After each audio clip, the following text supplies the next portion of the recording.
foot deep now. Water lines right just here and around, kind of caving in.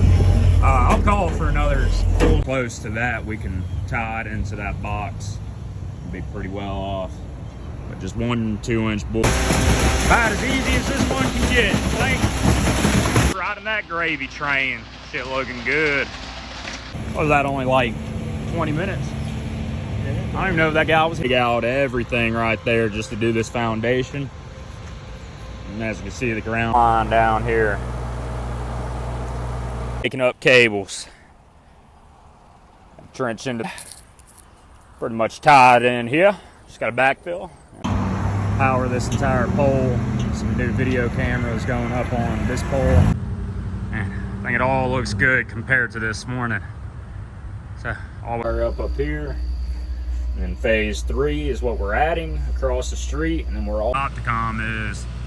And then come over and just do one, do the Type 7. It's all working.